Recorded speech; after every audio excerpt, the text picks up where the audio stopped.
चलिए पहला प्रश्न देखिए, इनमें से कौन सा गैसों के प्रसरण का उदाहरण है। तो प्रसरण का उदाहरण तो आपको आंसर तो खैर दिख रहा है अलग कलर में कि ये सभी हैं, लेकिन एक चीज़ और ध्यान रखना कि गैसों का जो प्रसरण होता है वो विसरण नियम से होता है। और ये प्रश्न भी आ सकता है कि गैसों का प्रसरण किस नियम से होता है। विसरण विसरण होता है, और विसरण का मतलब है कि गैस अपनी उच्च सांद्रता से निम्न सांद्रता की ओर गमन करती हैं। ये है डिफ्यूज़न या विसरण। तो खाने की सुगंध, इत्र की खुशबू और अगरबत्ती की सुगंध सभी इसी नियम का पालन करेंगी। अगला प्रश्न देखिए, निम्न में से कौन सा ग्रेफीन के बारे में सही नहीं है। तो ग्रेफीन की 3D स्ट्रक्चर नहीं होती है, बाकी सब होते हैं। देखो, कार्बन का एलोट्रोप यानी अपर रूप है, कार्बन का अपर रूप है, बिल्कुल है, और परमाणु जाली के रूप में। तो अभी एक वीडियो डाला था ग्रेफीन का, तो देखा होगा आपने। ये ग्रेफीन की संरचना ग्रेफाइट से ही तो निकला है, ये ग्रेफाइट से ही इसका नाम ग्रेफीन पड़ा है। तो ये जाली जैसी संरचना है इसकी, और ये जाली जैसी संरचना जो होती है वो हनीकॉम्ब यानी मधुमक्खी के छाते जैसी भी आपको नज़र आ रही होगी। तो ये कुल मिला करके 3D स्ट्रक्चर इसकी नहीं होती है, बाकी सब सही है। नेक्स्ट, निम्न में से किसमें ताप अधिक है। तो सबसे ज़्यादा ताप भाप में है। इसमें से बर्फ़, उबलता पानी और उपयुक्त सभी में से भाप में सबसे ज़्यादा होगा। ध्यान देना, इससे संबंधित एक प्रश्न और पूछा जाता है कि सबसे ज़्यादा जलन किससे जलने पर होती है। तो भाप जो होती है उससे सर्वाधिक जलन होती है। असल में इस भाप में गुप्त ऊष्मा सर्वाधिक होती है। भाप की जो गुप्त ऊष्मा है वो सर्वाधिक होती है, इसीलिए इससे जलन होती है। विटामिन B1 की कमी से होने वाली बीमारी है। तो विटामिन B1 की कमी से बेरी होता है। और रिकेट्स जो होता है विटामिन D की कमी से होता है, जो बच्चों में होता है। इसे सूखा रोग भी कहते हैं, सूखा रोग। और रक्त अल्पता, एनीमिया, ये हीमोग्लोबिन की कमी से होता है रक्त में। रतौंधी आपका जाना माना रोग है, विटामिन A की कमी से होता है। बी कॉम्प्लेक्स के बारे में हम वीडियो में जानेंगे, वीडियो लेक्चर जो होगा उसमें। नेक्स्ट देखिए, राइनो वायरस की वजह से होने वाली बीमारी है राइनो वायरस। तो ये रोग और स्वास्थ्य में हमने पढ़ा था, आम जुकाम जो होती है वो राइनो वायरस की वजह से होती है। अगला प्रश्न देखो, मानव शरीर की सबसे छोटी हड्डी कौन सी है। तो ये भी खूब अच्छे से आप जानते हो, स्टपीज़। और ये कहाँ होती है, कान में होती है, इसलिए स्टपीज़ सबसे छोटी अस्थि है।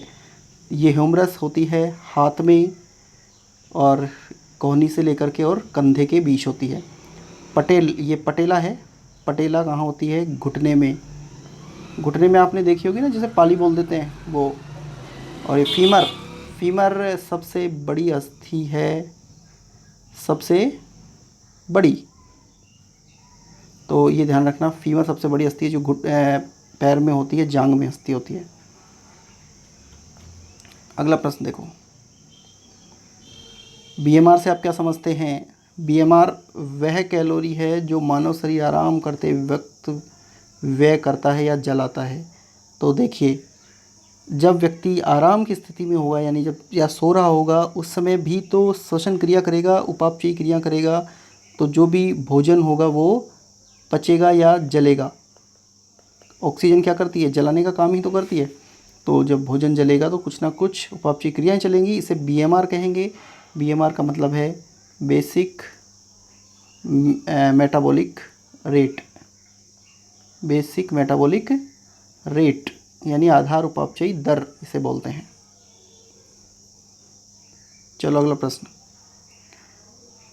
कुछ ऑटोमोबाइल्स के विंडशील्ड वाइपर्स पर लगाए गए वर्षा सेंसर निम्न में से किस सिद्धांत पर आधारित होते हैं। तो ऑटोमोबाइल के विंडशील्ड वाइपर्स पर कुछ वर्षा सेंसर लगाए जाते हैं, वो आंतरिक प्रतिबिंब सिद्धांत पर कार्य करते हैं, कुल आंतरिक प्रतिबिंब पर। इसके बारे में विस्तृत चर्चा हम प्रकाश वाले वीडियो में करेंगे, वीडियो क्लास में। नेक्स्ट देखो, ओंकोलॉजी में किसका अध्ययन किया जाता है। तो ओंकोलॉजी कैंसर का अध्ययन है, कैंसर का अध्ययन किया जाता है ओंकोलॉजी के तहत।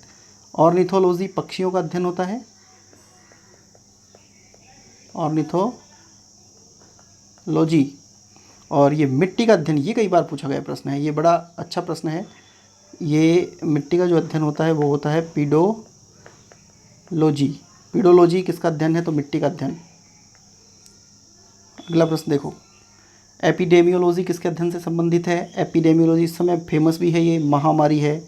देखो एक तो होती है एपिडेमिक, और एपिडेमिक जो होती है वो होती है किसी क्षेत्र विशेष में महामारी, और एक होती है पैंडेमिक, और जो पैंडेमिक होती है वो होती है विश्वव्यापी यानी बड़े क्षेत्र में होने वाली बीमारी, महामारी।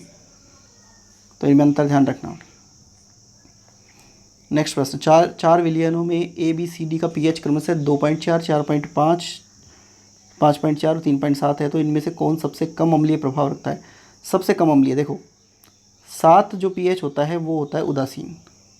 अब इससे यदि कम कोई है तो वो अम्लीय होता जाएगा, और यदि इससे कोई ज़्यादा है तो वो होता जाएगा क्षारीय, वो होता जाएगा क्षारीय।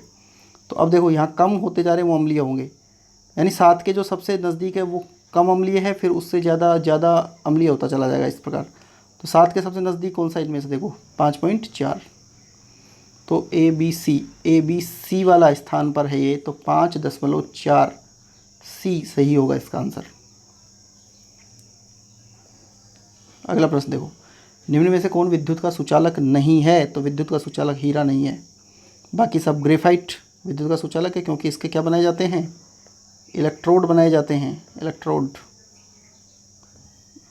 ये इलेक्ट्रोड बनते हैं इसके। तो और सोना जानते ही हो आप, सोना बहुत अच्छा चालक है, तांबा भी अच्छा चालक है, और सबसे अच्छा जो चालक होता है वो होता है चांदी, सर्वोत्तम चालक चांदी होती है। अगला प्रश्न देखो, कौन सा जीव कूटपाद स्यूडोपोडियम की मदद से गमन करता है? तो कूटपाद की मदद से गमन करने वाला जीव है अमीबा। कूटपाद का मतलब होता है कि आभासी पैर, यानी एक तरह से पैर नहीं होते, लेकिन वो अपने शरीर को इस तरह से संरचना बना लेता है, कभी कैसी, और इनसे गमन करता रहता है। तो स्यूडोपोडियम की मदद से गमन करता है अमीबा। अगला देखो, निम्न में से कौन सी जीवाणु जनित बीमारी नहीं है? एड्स किससे होती है? वायरस जनित बीमारी है, और वायरस कौन सा आता है? ह्यूमन इम्यूनो डेफिशिएंसी वायरस यानी HIV। और तपेदिक किससे होती है? माइक्रोबैक्टीरियम ट्यूबेरोकुलोसिस जीवाणु से, टाइफाइड साल्मोनेला टाइफी से जीवाणु से, निमोनिया डिप्लोकोकस निमोनी से जो कि जीवाणु है। तो ये बाकी तीनों जीवाणु जनित हैं, और ये एक वायरस जनित बीमारी है। अगला देखो, निम्न में से कौन सा मानव शरीर में न्यूरॉन का हिस्सा नहीं है? बोमेन संपुट नहीं है। कैसे? देखो अब समझो, न्यूरॉन्स जो होती हैं तंत्रिका कोशिकाएं होती हैं, ये तंत्रिका कोशिका इस तरह की संरचना होगी, ध्यान देना। और इसमें यहाँ ऊपर का जो हिस्सा है वो होता है डेंड्रोन, ये वाला हिस्सा, और ये जो हिस्सा होता है ये वाला हिस्सा, इस तरह का शाखाएं, ये होता है एक्सोन, इसे बोलते हैं एक्सोन। और इसके ऊपर यहाँ पर इस तरह का जो आवरण चढ़ा होता है ये होता है माइलिन शीथ। तो ये माइलिन शीथ होता है। तो ये तो बाकी ये तीनों तो किसके हिस्से हैं? तंत्रिका कोशिकाओं के, न्यूरॉन्स के। बोमेन संपुट किसका है? बोमेन संपुट देखना किसका है? बोमेन संपुट असल में जो वृक्क में नेफ्रॉन होती हैं, ये ऐसी, ये नेफ्रॉन, ये बोमेन संपुट हिस्सा है। ये वाला हिस्सा जो प्याले नुमा है वो बोमेन संपुट होता है, नेफ्रॉन का हिस्सा है। और नेफ्रॉन कहाँ होती हैं? वृक्क में होती हैं। चलिए नेक्स्ट प्रश्न देखिए, निम्न में से ध्वनि की उच्चतम गति किसमें होती है? तो ध्वनि की सबसे अच्छी तेज़ गति इस्पात में होगी, क्योंकि इस्पात में ये लगभग 6400 मीटर प्रति सेकंड की स्पीड से गति कर सकती है ध्वनि। और सबसे ज़्यादा गति ठोसों में ही होती है, यानी जो गति होती है वास्तव में ध्वनि की, वो कैसे होती है? देखो बढ़ता क्रम बताते हैं आपको, गैस, फिर द्रव, और फिर ठोस। तो ठोसों में सर्वाधिक गति होती है, और ये निर्वात जो होता है इसमें बिल्कुल भी गति नहीं कर सकती है ध्वनि, यहाँ को कुछ भी नहीं सुनाई देगा। यदि निर्वात है तो कुछ भी सुन नहीं सकते हम। अगला प्रश्न देखो, त्वरण मापने की इकाई है, त्वरण मापने की इकाई मीटर प्रति सेकंड स्क्वायर है। कैसे है? त्वरण का मतलब होता है एक्सीलरेशन, और एक्सीलरेशन होता है वेग बटा समय। अब वेग बटा समय का मतलब वेग क्या होता है? विस्थापन बटा समय। तो विस्थापन बटा समय, और ये नीचे फिर समय है, तो विस्थापन तो क्या है? मीटर, और नीचे सेकंड और सेकंड दोनों मिलकर के सेकंड स्क्वायर हो गए, तो मीटर प्रति सेकंड स्क्वायर बनेगा इसका। अगला प्रश्न देखो, प्रकाश एक माध्यम से दूसरे माध्यम में प्रवेश करता है तो प्रकाश किरण के मुड़ने की प्रक्रिया क्या कहलाती है।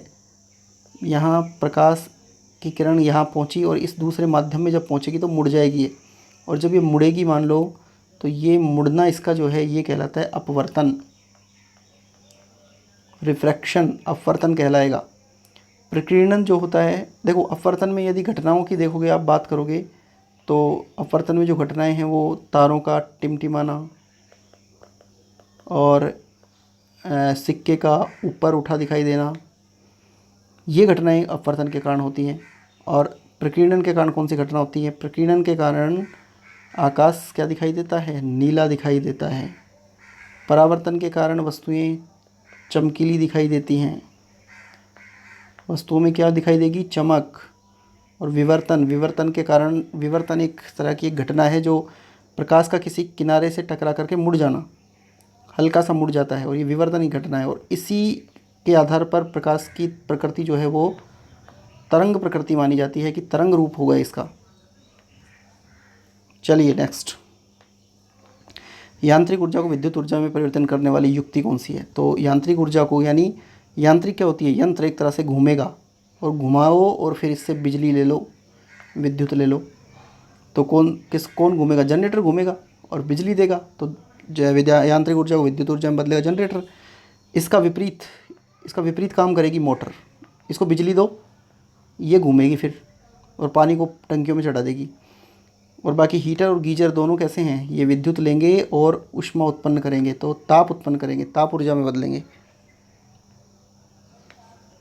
नेक्स्ट,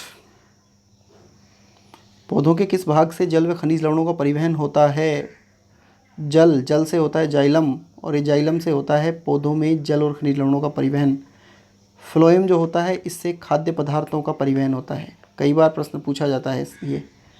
असल में ये तने को यदि काटोगे आप तो बीच में यहाँ जाइलम होगा और यहाँ ऊपर इस जाइलम के बगल में यहाँ पर जो हिस्सा है ये होगा फ्लोएम। अगला प्रश्न, जली लकड़ी का उत्पाद, यानी जब लकड़ी जल जाती है तो क्या बनेगा। देखो लकड़ी कार्बन होता है, लकड़ी में पानी होता है। अब कार्बन जब जलता है तो ऑक्सीजन बनेगी, कार्बन डाइऑक्साइड बनेगी, और पानी जलेगा तो जल वाष्प बनेगी ना, तो फिर नाइट्रोजन तो बनेगी नहीं, तो 1 और 2 दोनों बनेगी, 1 और 2 दोनों। अगला प्रश्न, खाद्य पदार्थों में मौजूद प्रोटीन की जांच करने हेतु किस रसायन का प्रयोग होता है। खाद्य पदार्थों में प्रोटीन है या नहीं है, इसकी जांच कॉपर सल्फेट और NaOH कास्टिक सोडा से की जाती है।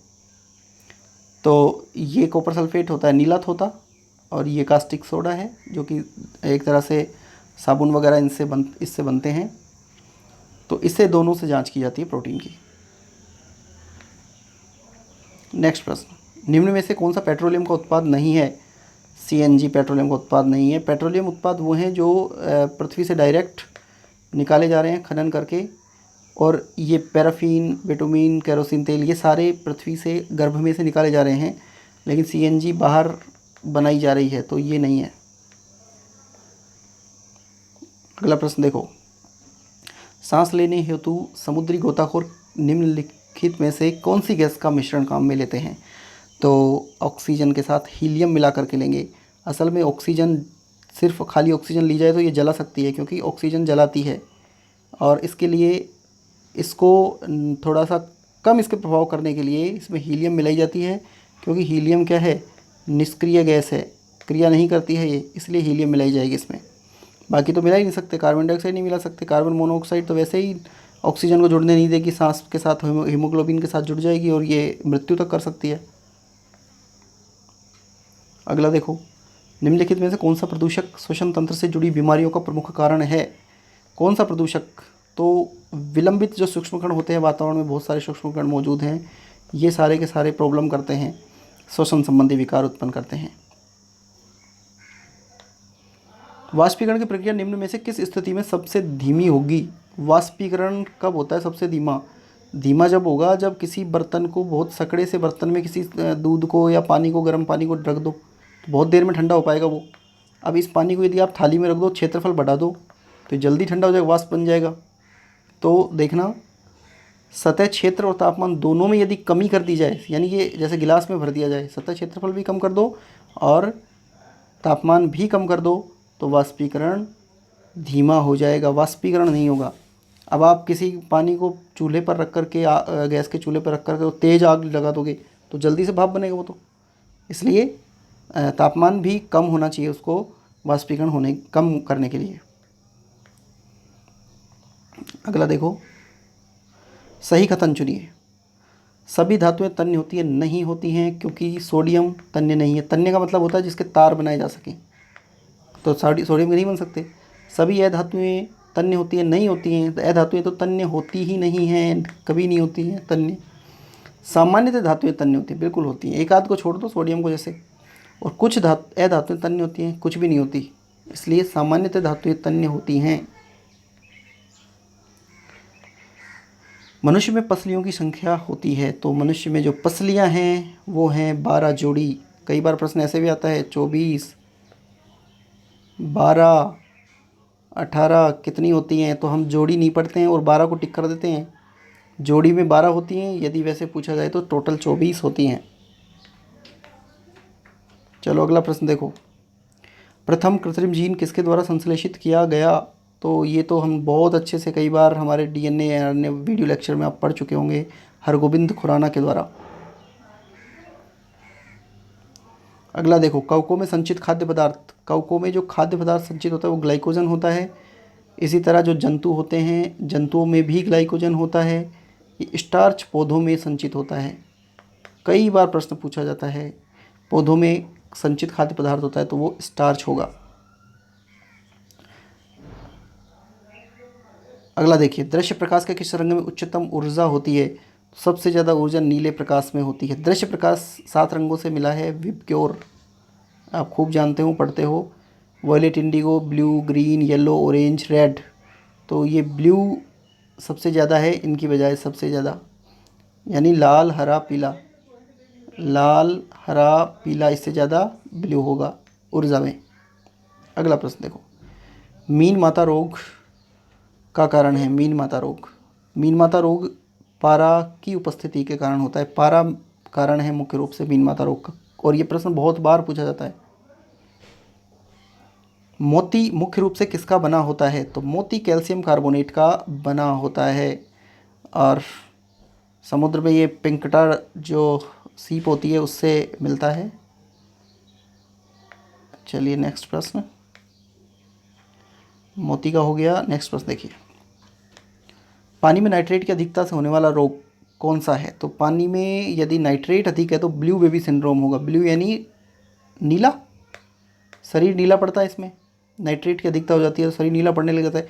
और ब्लू बेबी डिसऑर्डर, इसको फ़र्क समझो आप। ब्लू बेबी डिसऑर्डर जो होता है वो होता है जब हार्ट, देखो हार्ट होता है और हार्ट में ये जो यहाँ पर आलिंद होते हैं, आलिंदों के बीच में, यहाँ 2 आलिंदों के बीच में छिद्र होता है एक, फिरामोन ओवसा। और ये छिद्र यदि कभी बंद नहीं होता है, बच्चों में भ्रूण के अंदर बंद नहीं होता है, तो बाद में ये इधर का रक्त इधर पहुंच जाता है, यानी ऑक्सीजन वाला रक्त और बिना ऑक्सीजन वाला रक्त दोनों मिल जाएंगे। ऐसे में शरीर नीला पड़ जाता है। और कभी कभी आपने सुना होगा ये वाल्व बंद करवाया जाता है, छल्ले डलवाए जाते हैं, हमने सुना भी होगा। बहुत सारे लोगों का ऑपरेशन होता है, वाल्व डलते हैं। तो ये ब्लू बेबी डिसऑर्डर होता है। तो ब्लू बेबी डिसऑर्डर तो किसकी वजह से? हार्ट की प्रॉब्लम है। और ब्लू बेबी सिंड्रोम पानी में नाइट्रेट की अधिकता है। चलिए, मलेरिया रोग के उपचार हेतु काम में आने वाला पौधा सिनकोना का कौन सा भाग काम आता है? तो सिनकोना पौधे की छाल काम में ली जाती है, जिससे कुनैन दवाई प्राप्त होती है। ध्यान रखना, कुनैन प्राप्त होगी और यही मलेरिया रोग का उपचार करेगी। नेक्स्ट, ट्यूबलाइट में निम्न दाब पर कौन सी गैस भरी जाती है? तो ट्यूबलाइट में कौन सी गैस भरी जाएगी? नियोन और आर्गन। कौन सा हार्मोन लड़ो या उड़ो हार्मोन कहलाता है? तो एड्रिनल ग्रंथि से स्रावित होने वाला हार्मोन एड्रिनलिन उड़ो या डरो हार्मोन, उड़ो, लड़ो और डरो हार्मोन कहलाता है, यानी 3F hormone, fear, fight and flight, डरो, लड़ो, भागो, ये हार्मोन 3F हार्मोन भी कहलाता है। नेक्स्ट, चंद्रमा के धरातल पर दो व्यक्ति बात नहीं सुन सकते, इसका कारण है क्योंकि वहाँ वायुमंडल नहीं है। और अभी ध्वनि की बात की थी हमने कि जहाँ वायुमंडल नहीं होगा, जहाँ निर्वात होगा, वहाँ आवाज़ नहीं जा सकती है, ध्वनि नहीं जा सकती है। अगला देखो, कार चलाते समय पीछे के यातायात को देखने के लिए किस प्रकार के दर्पण का उपयोग करते हैं? तो उत्तल दर्पण का उपयोग किया जाता है। उत्तल दर्पण असल में इसका दृष्टि क्षेत्र बहुत ज़्यादा होता है, जो दृष्टि क्षेत्र है इसका वो बहुत ज़्यादा होता है, बड़ा होता है, इसीलिए ये दूर तक की जो गाड़ियाँ हैं उनको दिखा सकता है, इसलिए उत्तल दर्पण का उपयोग करेंगे। समतल दर्पण का उपयोग घरों में करते हैं। अवतल दर्पण का उपयोग या तो कहीं बार्बर की दुकान पे, यानी नाई की बाल कटवाने वाली दुकान पे होगा, या फिर गाड़ी के अंदर होता है, अंदर के यात्रियों को देखने के लिए भी इसका उपयोग किया जाता है। अगला प्रश्न, टेलीविज़न में दूरस्थ नियंत्रण के लिए किस प्रकार की प्रकाश तरंगों का उपयोग किया जाता है? तो अवरक्त तरंगें होती है, रिमोट होता है और रिमोट से एक टीवी कंट्रोल होता है, तो ये जो टीवी कंट्रोल होगा, ये तरंगें निकल कर जो जा रही होंगी वो होंगी अवरक्त तरंगें। अगला प्रश्न देखो, इलेक्ट्रॉनिकी में सोल्डरन की प्रक्रिया में सोल्डर के लिए कौन सा पदार्थ काम में लिए जाते हैं? तो सोल्डर यानी टाँका लगाना, और टाँका लगाने के लिए कौन सा पदार्थ काम में लेते हैं? टिन और सीसा, लेड और टिन, टिन प्लस लेड, और ये आप एक जगह और काम में लेते हो फ्यूज़ बनाने में, फ्यूज भी बनेगा इसका। अगला प्रश्न देखो, बुलेट प्रूफ जैकेटों में कौन सा बहुलक प्रयुक्त होता है? तो बुलेट प्रूफ जैकेट जो बनती है उनमें पॉलीएमाइड का उपयोग किया जाता है।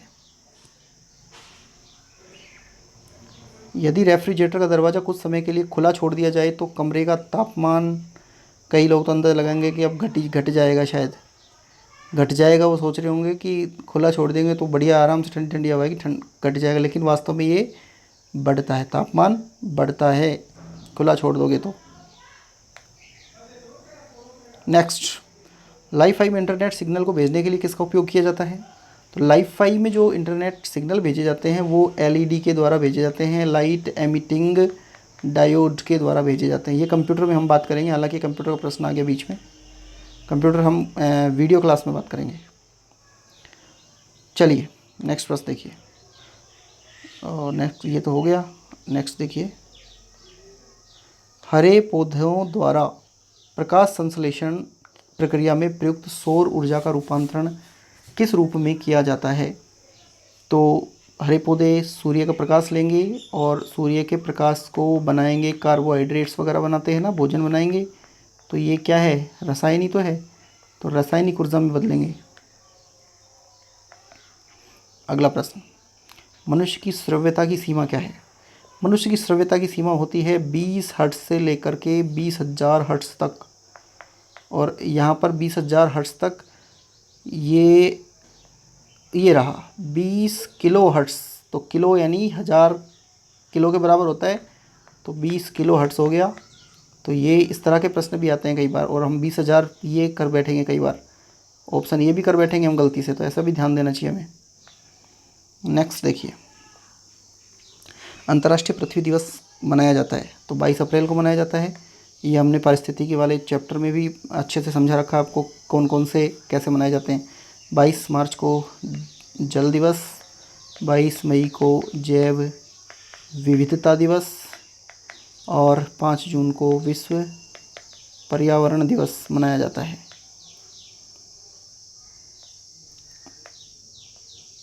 अगला प्रश्न देखो, निम्न में से कौन सा एक बायोडीजल पौधा है?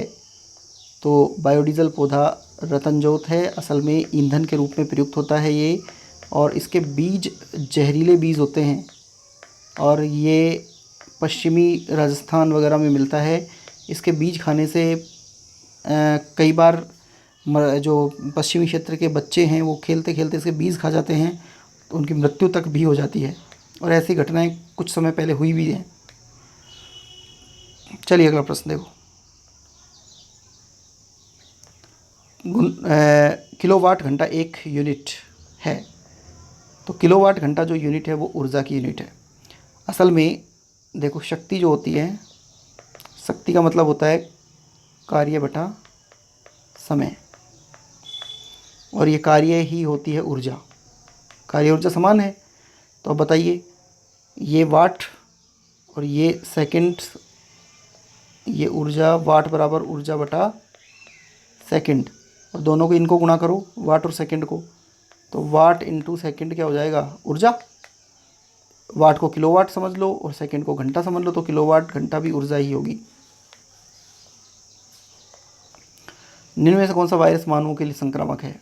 H5N1, और ये बर्ड फ्लू करता है, बर्ड फ्लू पैदा करेगा H5N1, जबकि H1N1 जो होता है वो होता है किसके लिए जिम्मेदार? स्वाइन फ्लू के लिए जिम्मेदार, स्वाइन फ्लू।